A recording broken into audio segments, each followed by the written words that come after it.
ছোট হয়ে আসছে স্বাধীনতা উত্তর বাংলাদেশের দুর্ধর্ষ সন্ত্রাসী হাসানুল হক ইনুর পৃথিবী। মুখ খুলতে শুরু করেছেন খোদ আওয়ামী লীগ নেতারা। যারা মুশতাক সরকারে যোগ দিয়েছে, আনুগত্য ঘোষণা দিয়েছে, তারা কুকুর, বললেন অ্যাডভোকেট কামরুল। আসসালামু আলাইকুম। আন্দোলন নিউজে সবাইকে স্বাগত জানাচ্ছি মাহফুজুর রহমান। শুনছিলেন শিরোনাম, এবারে বিস্তারিত। 1975 সালের 15ই আগস্ট শেখ মুজিব হত্যাকাণ্ডের সময় তাকে বাঁচাতে আওয়ামী লীগ, রক্ষী বাহিনী, 3 বাহিনীর কেউ এগিয়ে আসেনি। রক্ষী বাহিনীর প্রধান হয়েও তোফায়েল আহমদ সামান্য প্রতিরোধ গড়ারও চেষ্টা করেনি। এখন দেখা যায় শেখ মুজিবের হত্যাকারী এবং হত্যাকারীদের শক্তি খোদ তার ঘরেই। সেই সময়কার 3 বাহিনীর প্রধানও আনুগত্য ঘোষণা করেছিলেন খন্দকার মোশতাকের প্রতি। এতদিন সবার সম্মিলিত ব্যর্থতার দায়ভার স্বাধীনতার ঘোষক শহীদ জিয়াউর রহমানের উপর চাপিয়ে দিয়ে সবাই শেখ হাসিনাকে খুশি করার চেষ্টা করেছিল।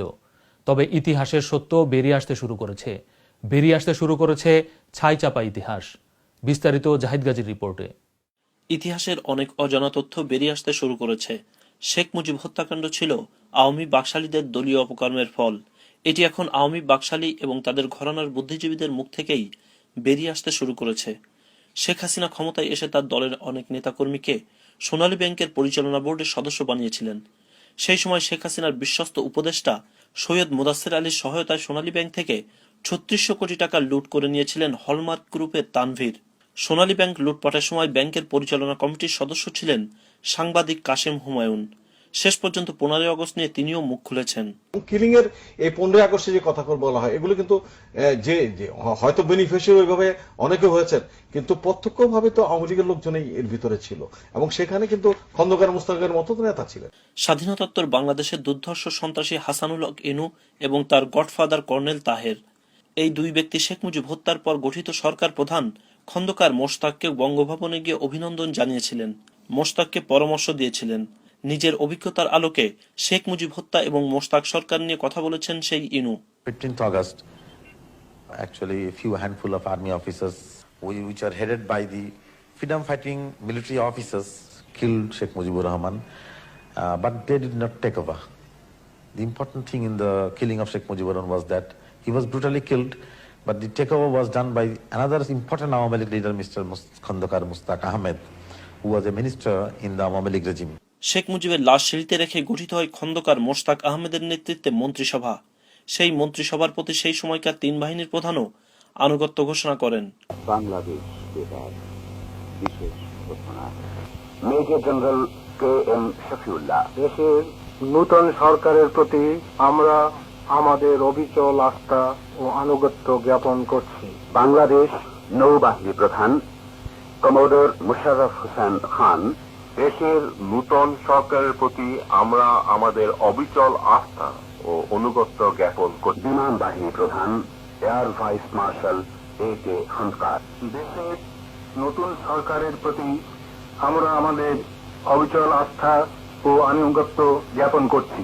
ঢাকা বিশ্ববিদ্যালয়ের আইন বিভাগের অধ্যাপক ডক্টর আসিফ নজরুল প্রশ্ন করেন, এই লোকগুলোকে তাহলে শেখ হাসিনা মন্ত্রী এমপি বানালেন কিভাবে? শফিউল্লাহ তো ফোন করে বলেছে বঙ্গবন্ধুকে আপনি দেয়াল টপকে পালান, তো শফিউল্লাহ আওয়ামী লীগ থেকে এমপি হয় কিভাবে? একে খন্দকার জানতো না? একে খন্দকার তো এলিজেন্স ঘোষণা করেছিল, উনি শেখ হাসিনার মন্ত্রী হয় কিভাবে? ওগুলোকে ডিবেট তোলাই যায়। কিন্তু আমার প্রশ্ন হচ্ছে কি, আমরা যখন আওয়ামী লীগের নেতৃবৃন্দ বলেন যে আবার 15 আগস্ট ষড়যন্ত্র হচ্ছে, তার মানে কি আপনারা করছেন? যারা বলে তাদের অনেকে বঙ্গবন্ধুকে সবচেয়ে নিঃসঙ্গ, সবচেয়ে ভালনারেবল তারা করেছে বঙ্গবন্ধুকে। বঙ্গবন্ধু সরকারের বিরুদ্ধে জাসদ বছরের পর বছর যুদ্ধ করেছে, যুদ্ধ করে বঙ্গবন্ধুকে ভালনারেবল করেছে। অতি বাম যারা ছিল, বামদের একটা অংশ, তারা যুদ্ধ করে করে বঙ্গবন্ধুর জীবন অতিষ্ঠ করে ফেলেছিল, বঙ্গবন্ধুকে তারা ভালনারেবল করেছে। আজকাল যখন তারা বঙ্গবন্ধুর প্রতি প্রেম দেখায়, আমার কাছে মনে হয় কি এই যে নতুন প্রজন্ম, এদের তো অনেকে আপনার ইতিহাস সম্পর্কে খুব বেশি ধারণা নাই। খন্দকার মোশতাক আহমেদের মন্ত্রিসভায় যারা যোগ দিয়েছেন কিংবা যারা আনুগত্য প্রকাশ করেছেন, তাদেরকে কুকুরের সঙ্গে তুলনা করেছেন 71 সালে মুক্তিযুদ্ধের সময় ঢাকায় শান্তি কমিটির আহ্বায়ক এবং নিজামে ইসলামের প্রচার সম্পাদক হাফেজ হাকিম আজিজুল ইসলামের আপন ভাই, গম আমদানির নামে 600 কোটি টাকা লুটপাটকারী অবৈধ খাদ্যমন্ত্রী অ্যাডভোকেট কামরুল ইসলাম। বঙ্গবন্ধু মন্ত্রিসভার সদস্যরা তখন যেভাবে নেরি কুকুরের মতো মোশতাক মন্ত্রিসভার সদস্য হয়েছিলেন, তখনকার বঙ্গবন্ধু যাদেরকে বিভিন্ন বাহিনীর প্রধান করেছিলেন, সেনাবাহিনীর প্রধান, বিডিআর প্রধান, পুলিশ প্রধান, সমস্ত বাহিনীর প্রধানরা কুকুরের মতো লেজ গুটিয়ে সেই মোশতাক মন্ত্রিসভার প্রতি আনুগত্য প্রকাশ করেছিলেন। এই লজ্জা রাখি কোথায়? এখন প্রশ্ন উঠেছে, কামরুল ইসলামের ভাষায় এইসব কুকুরদের কেন মন্ত্রী এমপি বানিয়েছেন শেখ হাসিনা? অপর একটি সূত্র বলেছে, স্বাধীনতাত্তর বাংলাদেশের দুর্ধর্ষ সন্ত্রাসী এবং শেখ মুজিবের জম হাসানুল হক ইনু এখন শেখ মুজিবের প্রতি অতিভক্তি নিয়ে সন্দেহ এখন খোদ আওয়ামী লীগের নেতা মন্ত্রীদের। আওয়ামী লীগের সাধারণ সম্পাদক সৈয়দ আশরাফ দলের নেতাকর্মীদের কাছে নিজেদের লোক চিনার আহ্বান জানিয়েছেন।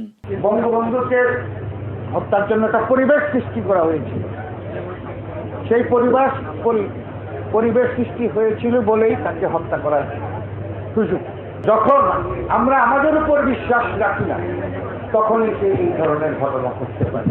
সবসময় অ্যালার্ট থাকবেন, সবসময় অ্যালার্ট থাকবেন। সচেতন মহল মনে করেন, আশরাফের এই আহ্বান কেবলই কথার কথা নয়, তারা হয়তো দলের ভিতর অশুভ আভাস অনুভব করছেন।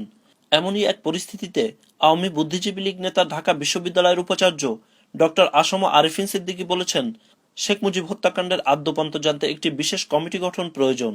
হত্যার পেছনে কি কি ঘটনাগুলো ছিল, কারা কারা এর সঙ্গে জড়িত ছিল, কত ধরনের চক্রান্ত ষড়যন্ত্র ছিল, কারা এই চক্রান্ত ষড়যন্ত্র দমন করার দায়িত্ব থেকেও তারা ব্যর্থ হয়েছে, এই সার্বিক বিষয়গুলো আজকে উপস্থাপিত হওয়া প্রয়োজন আছে। এবং সেই সার্বিক চিত্র কিভাবে আসবে, সেই সার্বিক চিত্র পাওয়ার জন্যই আমি মনে করি এই সময় এসেছে একটা উচ্চ ক্ষমতা সম্পন্ন একটা কমিশন গঠন। Zahid Gazi, HTV news, London. গণতন্ত্র পুনরুদ্ধারের প্রত্যয়ে শেষ করছি সংবাদ। আল্লাহ হাফেজ।